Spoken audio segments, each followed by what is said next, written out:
Nuestro Dios es un Dios que quiso ponerse en camino con nosotros, que irrumpe en la historia y nos acompaña.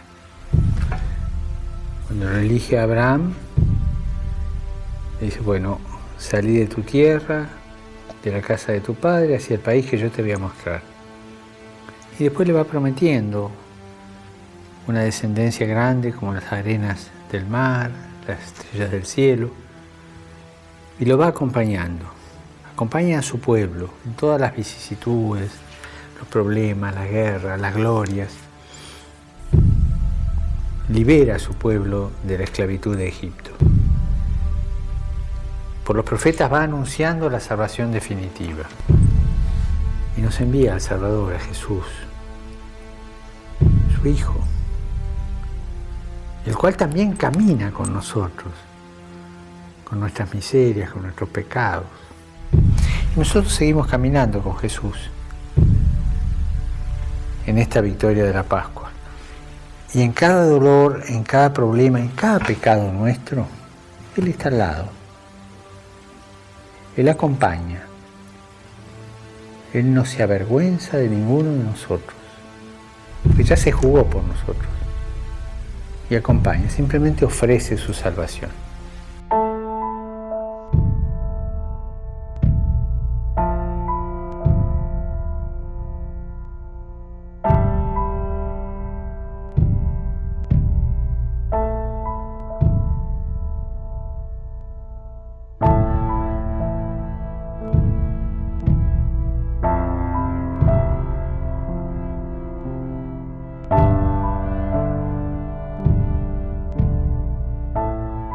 La Pascua cristiana celebra algo central en la fe que tiene que ver con la consumación del hecho de la presencia de Dios entre nosotros y su obra de salvación para cada uno de nosotros.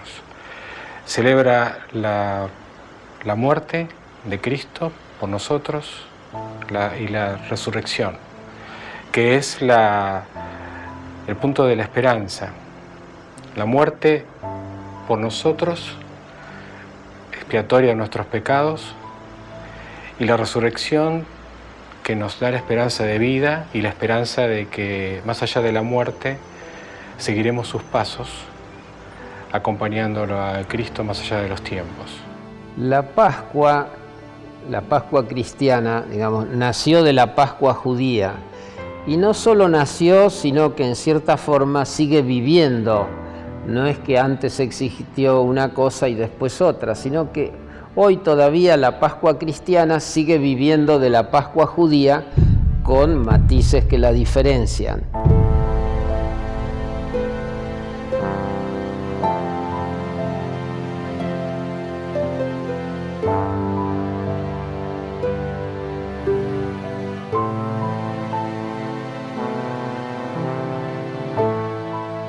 El calendario judío es un calendario lunar, razón por la cual lo que vamos a festejar ahora, la fiesta de Pesaj, la Pascua judía, está vinculada a la primavera, ¿sí? Es época de primavera.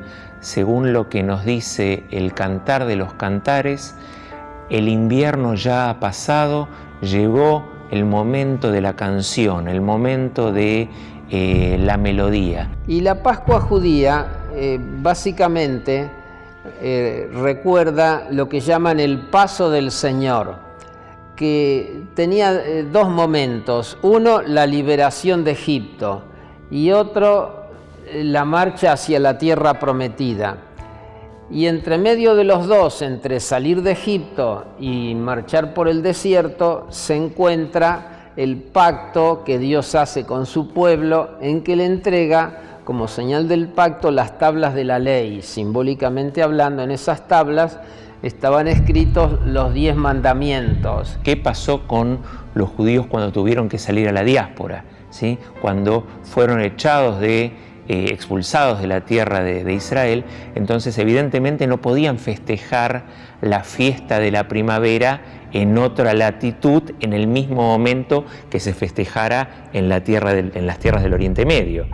Entonces buscaron algún tipo de vínculo histórico. Ese vínculo histórico está relatado en la Biblia, en el libro de Éxodo, cuando el pueblo de Israel sale de Egipto después de un periodo largo de esclavitud y camina por el desierto de Sinaí hasta llegar nuevamente a la tierra prometida 40 años después.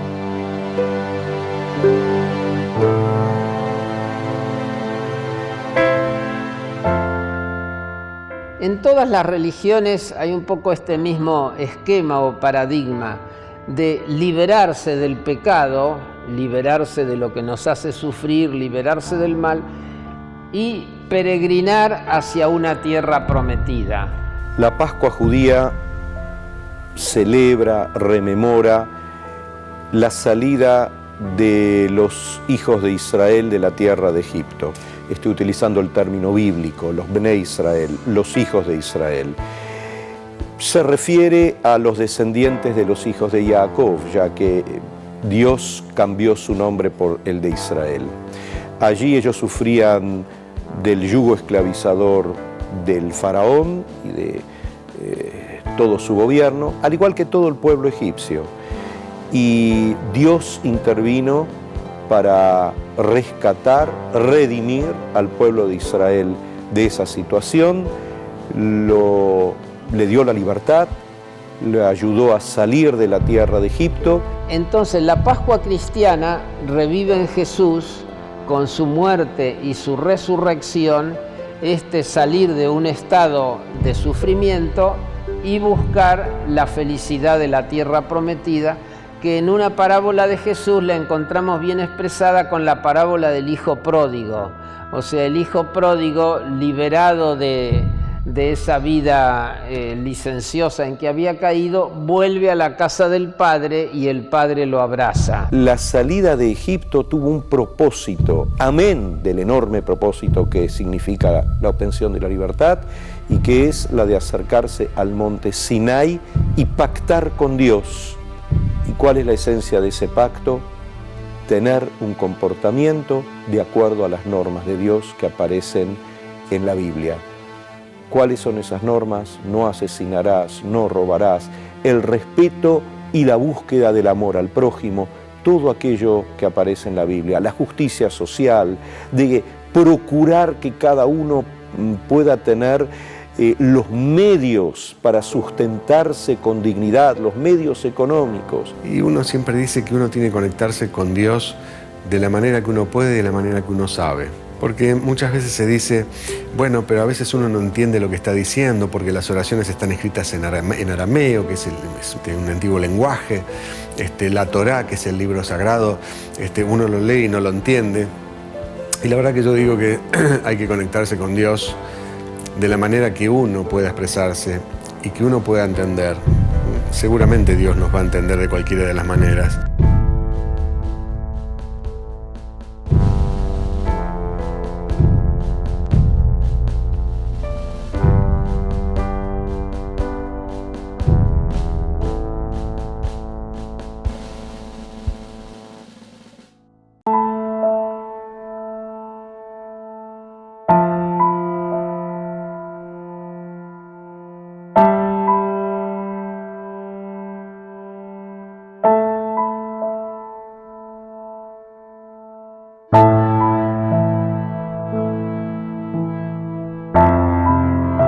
A diferencia de otras festividades, otras conmemoraciones del ciclo del año judío, que son más sinagogales y comunitarias, esta es una celebración hogareña.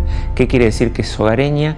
Nosotros tenemos fundamentalmente o esencialmente 2 noches en donde nos reunimos las familias, los amigos en las casas y vamos relatando el orden de lo acontecido en la salida de Egipto. La Pascua judía tiene esta connotación de conectarnos con el pasado y de mantenerlo en presente, porque tiene que ver precisamente con relatar aquello que nos sucedió y tiene que ver con trasladarlo de generación en generación. Tenemos un pequeño libro llamado Agadá. La palabra Agadá en hebreo proviene de la palabra Igadeta, que quiere decir decir, relatar, contar, y nosotros vamos contando cómo fue la salida de Egipto. Esto tiene un preciado, un precioso aspecto, yo diría, pedagógico. Esta cena de Pascua que se llama Seder, Seder es un orden, es relatar durante el transcurso de la cena todo aquello que aconteció hace 3.300 años y que tiene que ver con dejar la esclavitud y poder obtener la libertad. Y esto se vive intensamente en familias, desde los mayores que conducen la cena hasta los más jóvenes y los más pequeños que van escuchando aquellos relatos y son los encargados de transmitir de generación en generación todo aquello que nos ocurrió. Que se comienza con una serie de preguntas que los niños hacen en la mesa. ¿En qué se diferencia esta noche del resto de las noches? Y lo que vamos respondiendo es que justamente el resto de las noches se diferencia de esta noche porque celebramos la epopeya de la libertad.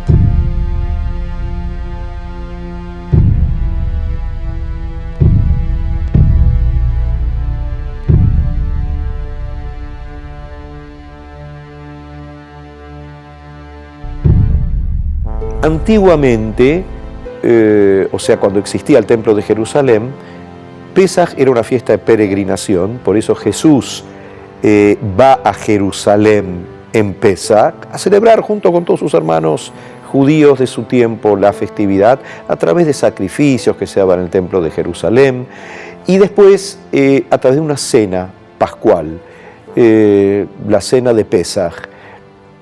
Como no tenemos más el Templo de Jerusalén, entonces hay símbolos en esa cena que nos remiten, por ejemplo, un hueso asado, ¿sí? Que nos remiten a recordar el sacrificio de Pesaj, ¿sí? El cordero que se sacrificaba y que se asaba y que se comía en esa noche. Nosotros no solamente comemos en la mesa, sino que vamos ingiriendo la historia, ¿sí? Vamos metabolizando la historia en nuestro cuerpo a través de la comida. Toda la familia se acerca, viene y nos concentramos todos en una sola mesa familiar que gracias a Dios se agranda porque son hijos, consuegros, nietos. Es una cena y un hito que se repite año tras año.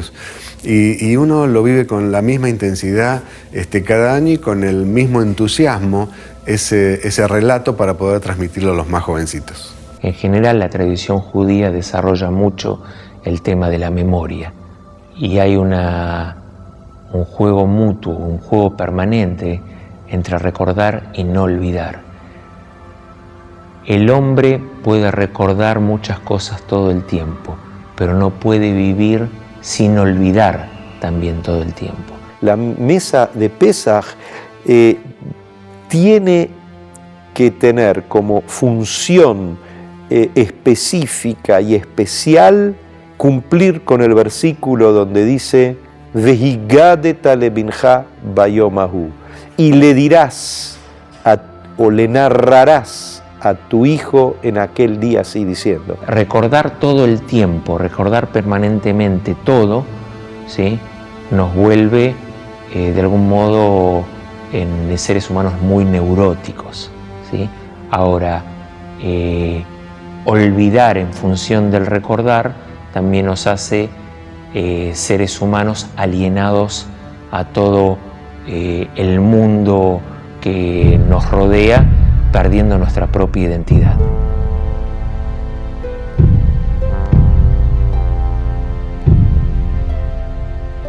Jesús comienza la Pascua con una actitud que no es menor. Celebra el primer día de la Pascua, la comida pascual del primer día de esa semana de Pascua judía, con una actitud sorprendente, pero que marca de alguna manera el sentido que Cristo le quiere dar a todo lo que tiene que ver con la vida cristiana y en este caso con la Pascua. Jesús elige quitarse la ropa exterior, tomar una palangana y comenzar a lavar los pies de los discípulos que estaban por celebrar con él la comida pascual del primer día. Y ese hecho va a encauzar todo lo que tiene que ver con esos 3 días. ¿Ven ustedes lo que acabo de hacer? Ustedes me dicen a mí, Señor y Maestro. Entre ustedes, el que manda tiene que ser como el que sirve.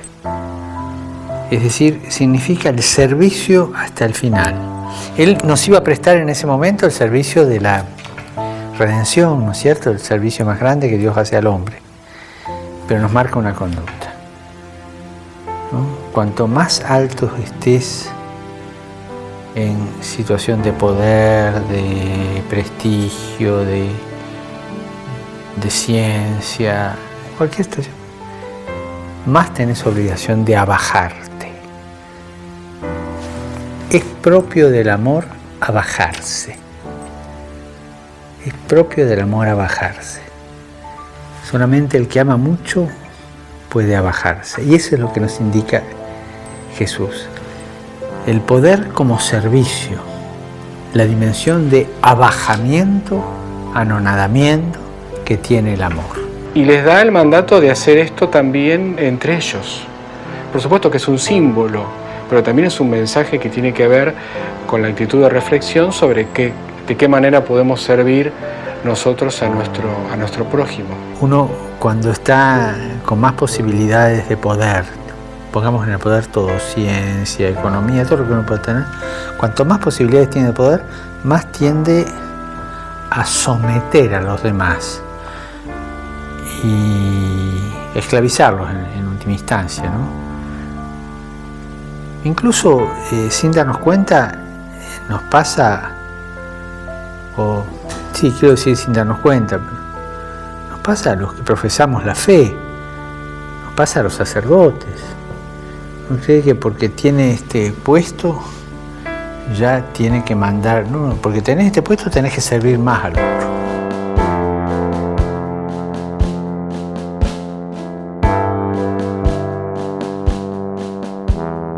Jesús les dice, bueno, ahora yo les voy a dar un mandamiento nuevo. Un mandamiento nuevo. Todos, imagino, prestaron atención. Ese mandamiento nuevo es este: que se amen los unos a los otros. Ahora, dice algo más. Si el mandamiento terminara allí, no es nuevo. Está en los principios de la Biblia. Amarás al Señor tu Dios con toda tu alma, con toda tu mente, con todas tus fuerzas, y a tu prójimo como a ti mismo. No es uno nuevo. ¿Qué tiene de nuevo ese mandamiento? Jesús le agrega: amá a tu prójimo como yo te he amado. Y eso está poniendo a Jesús como modelo de amor. Yo diría, todas estas palabras que son aceptadas por todas las personas de buena voluntad. Algunos dirían, bueno, entonces, ¿para qué vino si ya son aceptadas por todos? Es que Jesús como que nos las trae desde el corazón mismo de Dios y con una fuerza y un testimonio que por lo menos a los que seguimos a Jesús, a los cristianos, nos llena de alegría, nos permite profundizar más. Porque Jesús se te reveló con el mensaje, tenés que ser más. Por ejemplo, pensá en las mujeres que descubren el amor de Jesús, el llamado de Jesús, y pasan su vida cuidando enfermos, las monjitas de hospitales, Teresa de Calcuta, sirviendo. Tienen una gran riqueza, el amor de Jesús, y lo vuelcan al servicio. Ese es el camino. Y cuando la iglesia no va por este camino, la iglesia pierde fuerza espiritual. La iglesia se burocratiza. La iglesia se transforma en poder temporal. Y de ahí se siguen todos los pecados, ¿cierto? Es decir, nuestro amor cristiano está modelado. Tiene un modelo, ese modelo es Cristo. Debemos amar como Cristo. ¿Y cómo amó Cristo? Con una actitud de entrega hacia el otro, aunque era el enemigo. con una actitud de paz, con una actitud de sacrificio. Por ejemplo, el tema de la paz, sí, todos estamos de acuerdo en el tema de la paz, pero Jesús dice, cuando te peguen en una mejilla, presenta la otra. Esto no estaba en general y aún hoy no estamos muy convencidos. Si me pegan en una mejilla, por lo menos me voy a atajar, me voy a agachar a ver el derecho a atajarme. Es muy fácil amar con el pensamiento. Lo realmente difícil es amar con la acción. Y Jesús, que actúa el amor de una manera concreta, nos llama a nosotros, hoy, después de 2000 años, a vivir el amor de una manera concreta. Y sobre todo nos llegan en su persona, porque él no solo fue un filósofo que enseñó, él más que enseñar vivió, fue fiel a sus ideales y murió siendo fiel. Y necesitamos no solo ideas de un gran pensador, sino ver a alguien cómo es fiel en los momentos difíciles, y eso nos anima a todos. Ahí yo creo que está el mensaje de Jesús, en que caminando junto con Él podremos llegar a la tierra prometida.